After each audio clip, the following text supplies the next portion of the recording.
Hey guys, Xaradoth here. Today I'm going to be talking to you about the range carry Varion. Varion is a high burst shaper that has quite a bit of utility as well.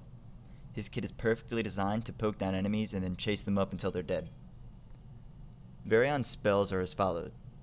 His Q is Celerity Shell. It deals a large amount of damage and a thick line which clears waves quickly. The damage on Celerity Shell starts with 100% and goes down by 10% for every target it hits until it reaches a minimum of 60%. Varion's W is Progress Gate. This ability is what makes Varion so mobile and allows for some risky play. This ability is on about a 20-second cooldown and has two parts to its use. On the first cast, you throw out a receiver. The receiver will last for 5 seconds, and when you activate the ability again, within those 5 seconds, you will teleport to the location of the receiver, no matter how far away you've gotten from it. Varion's E is a very interesting ability. It is called Insight Shell and has a passive effect along with an active. Passively, it grants extra damage on your next 2 auto attacks after every spell you use. This means that you can Q and get 2 empowered shots off to make your harass all that more dangerous. This is why I maxed this ability second. When activated, you shoot a shell anywhere within a large area, granting vision on that location, and putting eyes on any target that you hit, meaning you can see them no matter where they go, for a short duration. That makes this ability great for fending off ganks, or removing the need to shoot blind skill shots if you're chasing somebody in the jungle. Varion's ultimate ability is Chaos Shell. This ability shoots in a similar way to his Q, but acts differently. This ability will only hit enemy shapers, and when it hits one, it will deal damage over time to not only the shaper you hit, but also to any enemy shapers around it. I'll get more on this later in the video. Now let's jump into itemization. Although building items on a carry such as Varion is highly situational, I'm going to give you a solid build that should fit most situations. When starting off, I like to go with Hunger and 3 health potions. This will give you incredible lane sustain and allow for some more risky engages because you will not have to go to town if you lose the trade. Also, Hunger's next stage, Consumption, has about the same amount of power as anything in the tier 2 power tree and also grants you 10% lifesteal.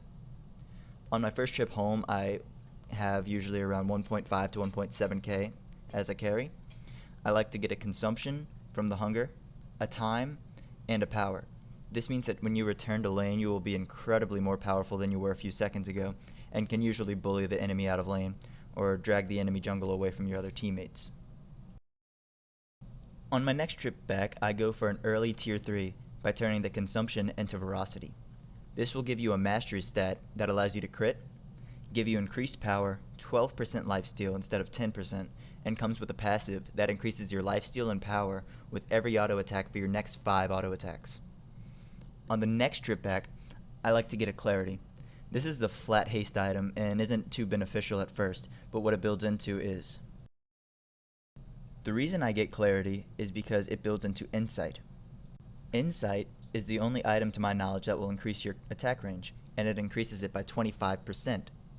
Not only that, but every auto attack will root the target for 0.5 seconds. This means that your kiting potential is amazing, and you also get 55% haste, meaning your auto attacks will come out rapidly fast. At this point in the game, it starts wrapping up. I try to go for a Force in the power tree and to grab a life. These will build into necessary items for living past mid-game. From these, I like to go with Hostility and Rebirth, respectively, because they both increase your endgame potential insanely. The last few slots you have are tricky because they are completely situational and change from every game depending on who you're playing against. As you can see, I have 3 that I would suggest: Subjugation, Ruin, and Adamance. Out of these 3, I would most strongly suggest Ruin because it will deal 4% max HP and physical damage in addition to what you already deal.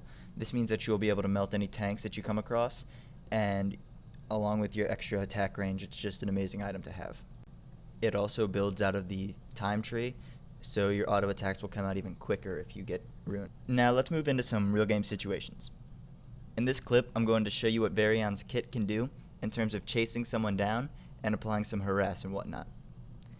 As you can see, I'm fighting off their Varion while their Moya shows up and their Freya comes into fight. I quickly E into the brush that they're coming from so that we have some vision, and it hits their Moya, allowing us to see him as he backs away in order to come back in for a surprise attack. Our Amaranth goes in to secure a kill just as their Moya jumps in, putting our Amaranth in a bad spot. Moya chases down and almost kills my ally, but I W over the wall and able to deal some damage, which kills Moya. This makes the encounter a 2-for-0 exchange, and my whole team is able to get away and go back and heal up. In this clip, I'm going to show you one of my favorite tricks to do with Varion's E. If you see an enemy coming in to gank, all you need to do is eat into the brush where they are. This serves as a warning shot and forces them to either make a bad engage or back off. Either way, you should be safe, and your other lane can feel better knowing where their 5th man is.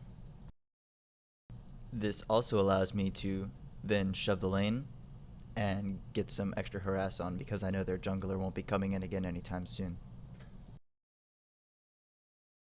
In this last clip, I'm going to be showing you what I think the way Varion should ult looks like.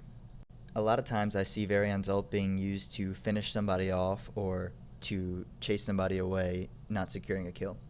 But the way it should be used is in a teamfight setting, hitting one of their targets, thus damaging all of the enemy team, forcing them to run away because you end up dealing about 500 damage to everybody, and that's a lot. As you saw in this clip, I did exactly that. They were all coming in, and I ulted in on one of them.